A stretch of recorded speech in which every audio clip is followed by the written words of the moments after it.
Continuamos en la Tucumana de mañana, 9:23 minutos. Y lo habíamos anticipado cuando arrancábamos el programa de hoy, lo que pasó en la Cámara de Diputados, media sanción a la fórmula jubilatoria, 162 votos.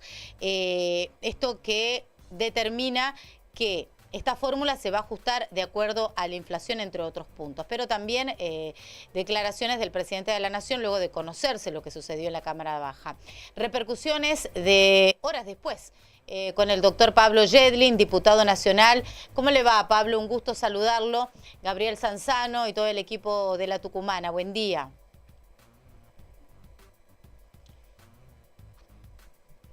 A ver, no lo estamos escuchando, doctor. Vamos a ver si podemos ver este tema. Ahora sí, buen día, doctor. Buen día, ¿cómo Ahora están? sí. El gusto de escucharlos. ¿Cómo están ustedes? Muy bien, muy bien. Pablo, muchas gracias por este tiempo, muchas gracias por este contacto. Bueno, para consultarle justamente lo que pasó en la Cámara de Diputados y esta media sanción a la fórmula jubilatoria. Sí, desde el principio de la gestión del nuevo gobierno de Javier Sí. Milei ha habido unas idas y vueltas con el tema jubilatorio y en realidad gran parte del ajuste que este gobierno produjo en los gastos del Estado tuvo que ver con bajarle de una forma muy significativa los ingresos a los jubilados desde diciembre, enero, febrero, marzo, en respecto a que ha habido una inflación muy alta y ellos desacoplaron la fórmula. Sí, Suspendieron primero en la primera el proyecto de ley base, se suspendía la fórmula, sí. Después por DNU se terminó modificando. Sí. Y la verdad es que el problema que hubo fue que por la enorme inflación generada, la fórmula que había para los jubilados era una fórmula que era buena, mientras la inflación no se disparaba. Por eso ya también en los últimos meses del gobierno de Alberto Fernández, con Sergio Massa como ministro de Economía, sí. Los últimos meses ya del gobierno anterior también empezaron a perder los jubilados porque la fórmula era una fórmula pensada para una situación de inflación en descenso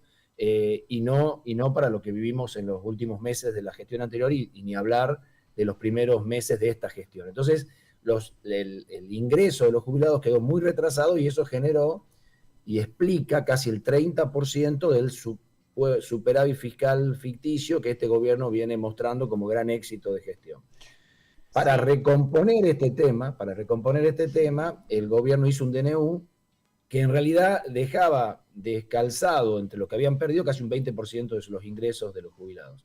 Entonces hubo varios proyectos de leyes de varios bloques que intentan no generar, lamentablemente, que los jubilados ganen bien en la Argentina, porque eso no está pasando tampoco con esta ley, pero sí que por lo menos no hayan perdido con respecto a lo que venían ganando hasta diciembre del año pasado, cuando este gobierno empezó. Entonces, estas nuevas fórmulas, que había 5 dictámenes ayer de distintos bloques, se pusieron en discusión en el día de ayer y bueno, se llegó a un consenso entre los radicales, hacemos la coalición federal y Unión por la Patria y la izquierda, ponernos de acuerdo. La izquierda al final se abstuvo, pero digamos de alguna manera un proyecto, digamos que hoy tiene media sanción, que va a permitir que, por un lado, el aporte, ningún jubilado en la Argentina gane menos de 1.09, lo que se llama la canasta básica del adulto mayor. Ese va a ser el piso. O sea, se acabó el tema ese del bono. ¿Se acuerdan que había un bono de 50.000 pesos, después de 70.000 pesos, que intentaba hacer esto? Bueno, ya no se va a hablar de bono, sino que va a haber como un piso por el cual ningún jubilado va a cobrar menos de la canasta básica del adulto mayor, un poquito más. Y además, el incremento va a ser por inflación de los 2 meses anteriores, que es la que se tiene, y una vez por año, si los sueldos ganan a la inflación, que esperamos que en un país normal, con los retrasos salariales que tenemos en la Argentina, eso vaya a suceder, entonces también eso aumente, porque si era solamente por índice de precio al consumidor, podía pasar que los sueldos aumenten, pero las jubilaciones ya no aumenten más, porque estén pegadas solamente al aumento inflacionario. Así que básicamente es eso. El otro tema es cómo aquellas provincias que no le han dado a la nación el tema previsional y se mantienen sus cajas, tienen deudas con la nación. Entonces, ¿cómo se pagaba? Porque también el DNU de este gobierno había suspendido las formas de pago. Entonces, nadie sabía si se iban a pagar o no esas deudas. Ayer quedó cómo se va a pagar, que no va a ser desde el Fondo de Garantía y Sustentabilidad, que era uno de los proyectos. Nosotros defendimos que eso no sea de ahí, porque esos son recursos de los jubilados, que no se use para la deuda. Y bueno, hemos llegado a un proyecto que sacó casi 2/3 de los votos, Sí, que ahora tiene que ir al Senado, el Senado tiene que votarlo, y bueno, el presidente, como bien decías vos, amenaza con vetarlo. sí. Pero no es fácil vetar un proyecto que tiene 2/3 de votos, porque ese veto vuelve a la Cámara y con 2/3 se insiste y se acabó el veto, Claro, digamos. eso era, ahí va dirigida la próxima pregunta. Pasado este proyecto por la Cámara de Senadores, aprobado, va al Ejecutivo, lo veta, ¿y qué podía pasar? Porque, a ver, estamos hablando de un tema muy sensible. Estamos hablando de Sí, nuestros jubilados, sí, si los que eso siempre pasa, pierden con vuelve a la esto. Cámara. Vuelve a la Cámara, a la Comisión de Trámite, Bicameral de Trámite Legislativo, y nosotros podemos insistir con 2/3 de la Cámara, que hoy teníamos los votos para hacerlo. Sí, Me parece que sería un error, de verdad que es un proyecto que ojalá hubiera sido aún más generoso, pero de verdad es que propone un gasto del déficit del fisco de 0,4 puntos del PBI. No es un tema que a la Argentina la vaya a desequilibrar fiscalmente, es un tema de estricta justicia, simplemente por hacemos que supuesto. los jubilados no pierdan con respecto a diciembre de este año, no estamos proponiendo ninguna cosa, tuvimos muchísima responsabilidad como oposición en no proponer cosas que nos parecían que no iban a prosperar. Y bueno, Sí. si además se ve que todos los bloques, digamos, aún aquellos que son opositores, digamos, dialoguistas, si uno quiere decirlo, han votado a favor del proyecto. El proyecto es un proyecto bueno, me parece que soluciona, digamos, el tema de la fórmula, y me parece que no es discrecional y que de ninguna manera intenta hacer daños a las finanzas públicas, sino mucho menos. Lo que pasa es que cuando uno quiere ahorrar, uno puede ahorrar de muchos lugares. Y bueno, a veces los jubilados son un lugar de ajuste más fácil de tomar porque no La tienen caja voz, no de los tienen... jubilados, lo que conocemos como la caja de los jubilados.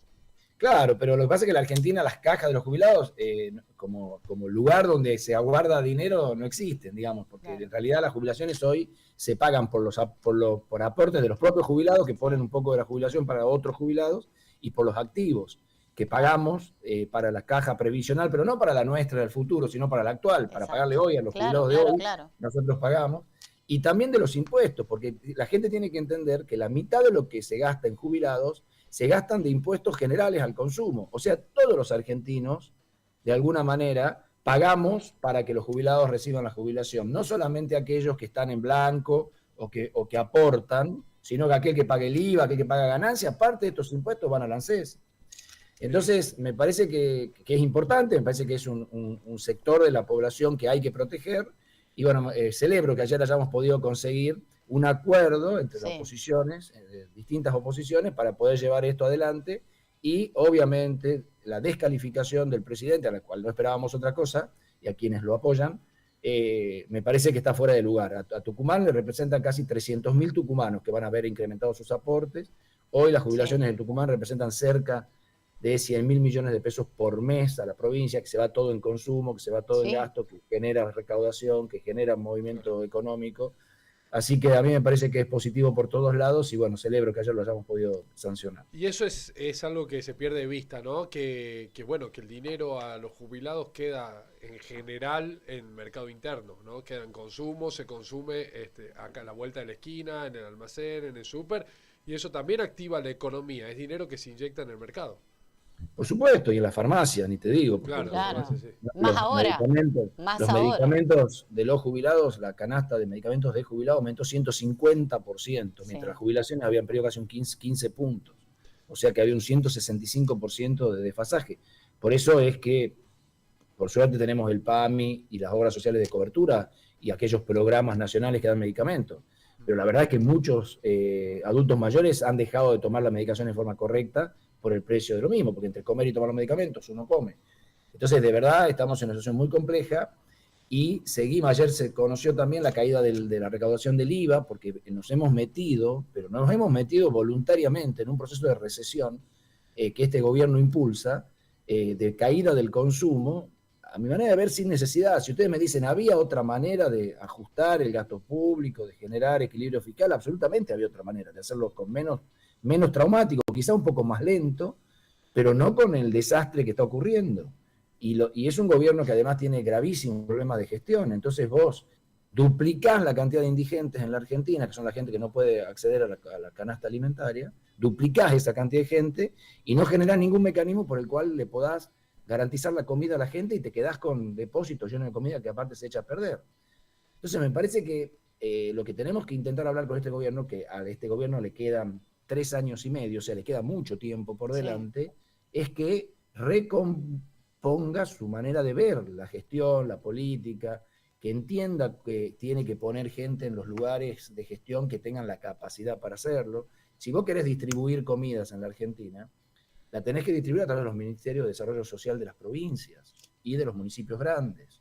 O sea, en el caso de Tucumán, la leche, vos se la querés dar a alguien, se la tenés que dar a Federico Mazo. Y Federico Mazo es el que va por ahí a conveniar con CONIM, va a conveniar con las iglesias evangélicas, va a conveniar con Cáritas y con los movimientos sociales, como él quiera, y va a distribuir porque es el que conoce la realidad de la provincia. Es como si yo fuera el ministro de Salud de la Nación y para entregar las vacunas en Tucumán, en vez de dársela a Luis Medina Ruiz para que las ponga, se la doy a la Cruz Roja porque no creo en el Estado, y entonces la Cruz Roja, que tiene una oficinita, pobrecita, en San Miguel de Tucumán, tiene que vacunarme la gente de los valles, la gente de la Cocha, bueno, esto es lo mismo que están haciendo con CONIM.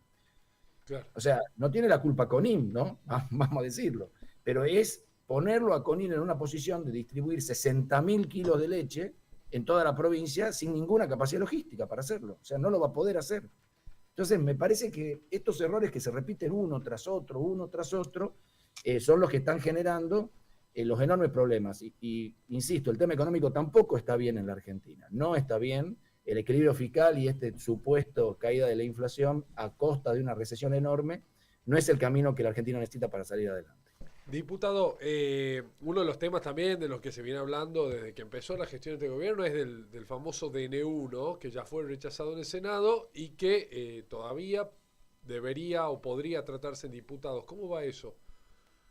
Bueno, primero es lo que claramente cuando se dice no le han dado herramientas al gobierno nacional, el gobierno nacional las ha tomado por sus manos. O sea, el gobierno nacional tiene herramientas, porque ese DNU 70 que mencionás y otros tantos DNU que ya hizo este gobierno, le han dado todas las herramientas que ha querido porque nadie ha podido hasta ahora en la Argentina, y nosotros tampoco, dar de baja un DNU. Por lo tanto, no estamos hablando de DNU pequeños, estamos hablando de un DNU como el 70 que modificaba 300 normas en la Argentina, con lo cual estamos hablando de una herramienta importante que este gobierno tiene y que la viene utilizando, no para el bien de los argentinos, a mi manera de ver, porque es el DNU el responsable de la liberación de los precios de los alimentos, de la liberación de los precios de las prepagas, de la liberación de los precios de los medicamentos, que es lo que han generado sin control el enorme espiral inflacionario conjuntamente con la devaluación más grande de la historia de la Argentina que este gobierno llevó adelante sin necesidad de que sea tan alta la devaluación. No había, nadie pedía una devaluación tan alta. Así que nosotros, a mi manera de ver, el DNU hay que rechazarlo, aparte es inconstitucional, no lo digo yo, lo han dicho todos los constitucionalistas de la Argentina, y como vos decís, necesitamos rechazarlo en la Cámara, pero para poder hacer eso necesitamos mayoría en la Cámara. Y no hemos conseguido todavía las voluntades de los otros bloques. Unión por la Patria está, pero somos 99, y nos hace falta 129, 127 votos para poder llegar a la mayoría que nos permita darlo de baja. Bueno, estamos todos los días conversando. Nosotros todos los días estamos acá, todas las semanas trabajando para intentar conseguir los votos. A mi manera de ver, el DNU es inconstitucional y tarde o temprano va a dejar de existir. Pero digamos, bueno, hoy necesitamos conseguir esas mayorías que no tenemos. ¿Cómo se llevan adelante las negociaciones? Sabemos el diálogo que hay, no solamente en la Cámara Baja, sino también con colegas del Senado, más allá de lo que es esta fórmula jubilatoria que debe pasar a la Cámara Alta. Bueno, justamente el Senado debe pasar al recinto la ley bases, ¿no? ¿Cuáles son las proyecciones, si bien usted no pertenece a esa Cámara, pero cómo ve la situación, el panorama, el poroteo? La verdad es que es un tema, no es exactamente la misma ley base que votamos en diputados, porque como ustedes saben, ha sufrido algunas modificaciones propuestas en el Senado, entendemos nosotros, no tenemos tampoco la llegada, como vos decís, a la letra chica. Sabemos que el bloque de Unión por la Patria la va a rechazar, pero no sabemos el resto de los senadores cuál es la decisión que van a ir tomando. ¿Usted tiene contacto con Mansur, Pablo? Porque todavía no sabemos. Tengo contacto con el doctor Mansur y con Sandra Mendoza también, pero con Beatriz Ávila también. Pero lo que pasa es que no tengo, digamos, la información sí o sí de cómo van a votar, etcétera. Eso no lo tengo, lo tienen que decir ellos. Pero Lo que sí creo es que hay mucho compromiso de trabajo en el sentido de hacer una ley mejor. La ley bases y el paquete fiscal que pasaron al Senado, a mi manera de ver, muchas veces se dicen, hay que aprobarlas para darle herramientas al presidente, como ya le dije, ya las tiene. Pero digamos, de todas maneras, supongamos, sigamos este hilo, cuando uno ve con detalle cuáles son las herramientas, estamos hablando de privatizar Aerolíneas Argentinas, privatizar la Radio Nacional, privatizar la TV pública.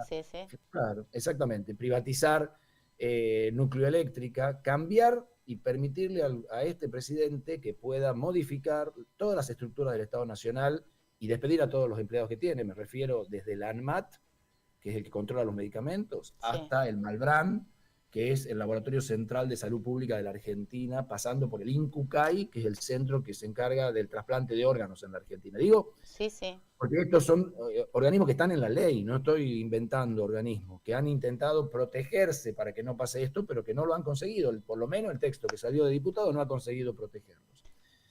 Entonces, no es solamente una ley de estímulo a la inversión, como se quiere hacer creer. Y no es no darle la herramienta que necesita, sino claro, que... no es que no queremos que se invierta en la Argentina, ni mucho menos, o generar exenciones impositivas a inversores, pues es un tema a discutir.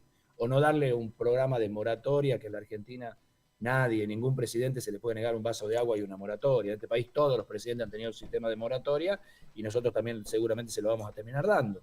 Ahora, en ese mismo proyecto está la privatización de todas estas líneas, el cambio de todas estas estructuras del Estado. O sea, son proyectos que van muy a fondo contra las universidades públicas, contra el sistema de ciencia y técnica. Reforma laboral, no nos olvidemos. Contra el INTI. Quitan derechos laborales. Exacto. En un momento en que la Argentina está en una recesión, en donde empezamos a notar un aumento en el desempleo. Esta ley lo que está haciendo es facilitar los despidos y facilitar la contratación en negro de los empleados. Esto, digamos, yo entiendo que la Argentina tiene que modernizar su sistema laboral y sus leyes laborales y la industria del juicio y todo esto, yo estoy de acuerdo y casi todo el peronismo está de acuerdo. Sí. Ahora, el tema es cuál es el texto que dice, porque cuando uno discute acerca, no, yo quiero la ley, pero no tiene ni idea de lo que dice el texto y realmente cuáles son las cosas que realmente se modifican, me parece que empezamos a equivocar el camino. Por eso es que yo siempre digo que por ahí, de distintas maneras, todos los representantes de la Cámara defendemos a la provincia de Tucumán, porque hay un contexto que no hay que aprobar la ley para defender a Tucumán. No, porque para defender a la Universidad Nacional de Tucumán no hay que aprobar la ley. Para defender las 17 institutos del CONICET no hay que aprobar la ley. Para defender a Aerolíneas Argentinas y los vuelos a Tucumán no hay que aprobar la ley. Para defender la TV pública, la Radio Nacional, no hay que aprobar la ley. O sea, depende cómo se vea. Entonces, cuando un gobierno dice, no, porque con esto vamos a recaudar más y entonces va a haber más recursos para las provincias, tampoco es cierto. ¿A costa de qué? No, pero además tampoco es cierto, porque lo que se va a recuperar de ganancias se va a perder de bienes personales. Entonces estamos dependiendo de cuál va a ser el éxito de la moratoria y cuánto va a ser el éxito del blanqueo. Y yo no sé cuánta gente se va a animar a blanquear en la Argentina con este gobierno o a una moratoria muy generosa, cuando tampoco es un gobierno que vaya o diga que vaya a controlar mucho a aquellos que deben, porque dice que los que no pagan impuestos son héroes. Entonces, si vos cuando no pagas impuestos o evadís sos un héroe, ¿por qué vas a entrar en una moratoria si nadie te va a controlar? Entonces, me parece que hay una serie de ideas, lo que yo creo, y soy muy respetuoso de la opinión de todos los diputados y senadores, cada uno, lo que sí cada uno entendemos que defendemos a la provincia desde otro lugar. Doctor, para pasar en limpio entonces, ¿qué pasa ahora? ¿Cuál es el mecanismo para seguir en el Congreso? ¿Se aprueba con modificaciones en el Senado? ¿Vuelve a la Cámara de Diputados? ¿Qué es lo que va hablando de la ley bases? Sí, supongamos que se rechace, vamos a poner en esa posición. Si se rechaza y esperaremos el año que viene un nuevo proyecto de ley bases para ver cómo se trata. Esa sería una posibilidad. Y no pasaría nada y la Argentina seguiría trabajando y nosotros me parece que estaríamos todos mejor. Pero supongamos que se apruebe en general, pero haya modificaciones. Entonces las modificaciones, lo que se aprobó, pero las modificaciones sí vuelven a diputados para ser revisadas, aprobadas, o sea, se aceptan las modificaciones o se insiste con la versión original del texto. Esas son las dos opciones, no se puede generar un tercer texto. O se aprueban las modificaciones que vienen del Senado o se insiste con el texto original.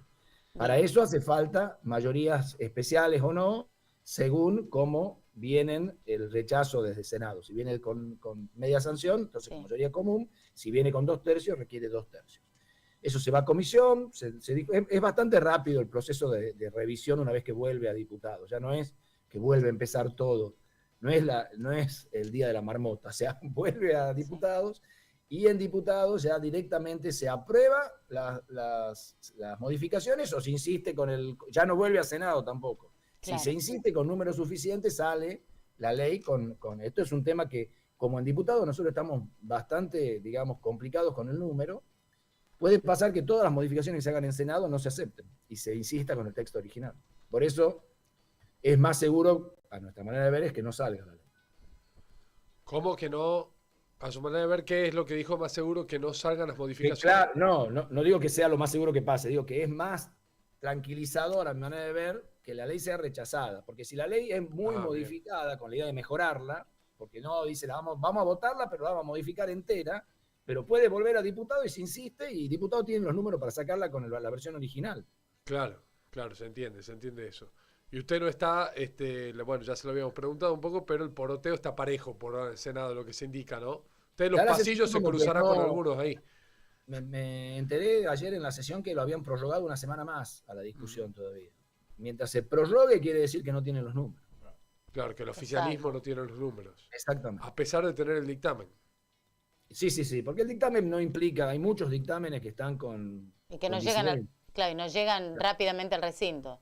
No, el dictamen dice apruebo el dictamen, pero con disidencias. Ahora hay que ver cuáles son las disidencias y si esas disidencias se van a aprobar o no y veremos.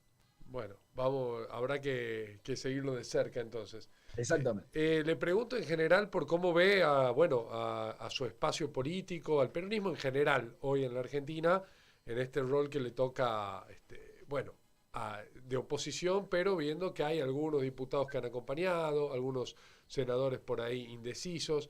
¿Cómo ve en general la construcción del peronismo en pos de en algún momento recuperar el gobierno?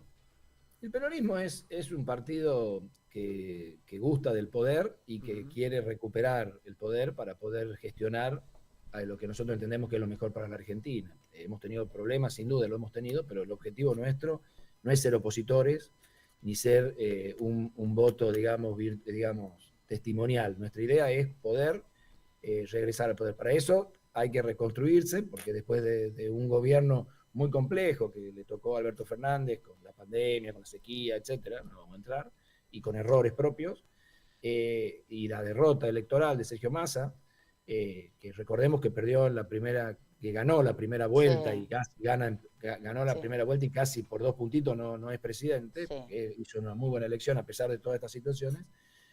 Bueno, a partir de ahí, hoy nos toca otro lugar donde nos puso la sociedad, que es ser opositores a este gobierno, y que yo, digamos, de alguna manera, en mi fuero íntimo, celebro de estar en este lugar porque creo que defiendo realmente que este gobierno no avasalle con los derechos que los argentinos hemos logrado retener. Y esta es mi función y la voy a llevar adelante durante toda la gestión que me toca, justamente previniendo esto, ¿no? Ahora, el peronismo tiene que reconvertir y generar un foco de poder para poder ser competitivo en las elecciones de medio término y en las elecciones de la próxima presidencia, para intentar recuperar el poder en la Argentina. Bueno, y este es un desafío de los grandes dirigentes del peronismo que me parece que todavía no han logrado este objetivo, ¿no? Hay muchas provincias gobernadas por el peronismo. Sí. El peronismo tiene grandes cuadros en la Argentina hoy, gente de mucho peso, y tanto en el Senado como en diputados, como también en las gobernaciones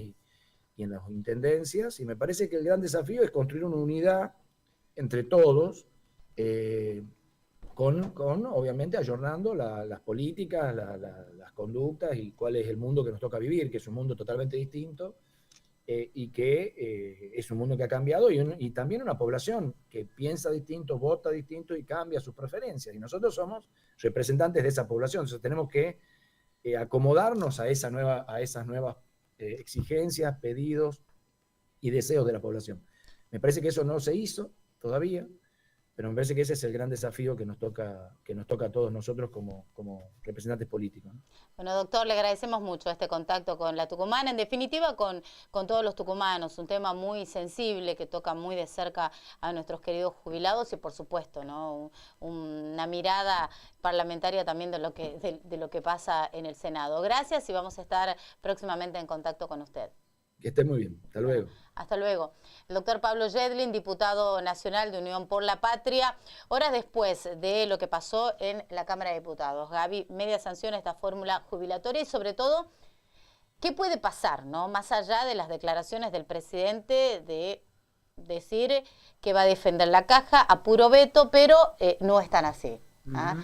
Con, bueno, los 2/3 de los votos con el Congreso. Después de un veto, la ley volviendo al recinto debería, si los votos se sostienen, ¿no? Que uno entiende por qué cambiarían. Bueno, hay razones a veces por las que se cambian, no siempre blanqueadas, pero supongamos que no pase nada extraño, a pesar de un voto, los 2/3 de los votos permitirían, de un veto, perdón, los 2/3 de los votos permitirían que la ley salga igual, ¿no? Más allá de que el presidente decida vetarla. Sí. Que además tendría un costo político muy alto para el presidente, ¿no? Porque hay que vetar una ley de una causa absolutamente noble, que es que los jubilados puedan comer y medicarse, o sea, que les alcance para lo básico, sostener a los jubilados como piso por encima de la canasta, o a la línea de la canasta, ¿no? Ni siquiera, que nadie baje de ahí.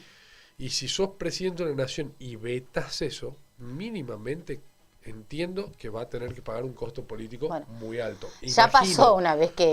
¿Cómo pararse delante de un pueblo y explicarle que has vetado una ley que le permitía a los jubilados comer, ¿no? O vivir?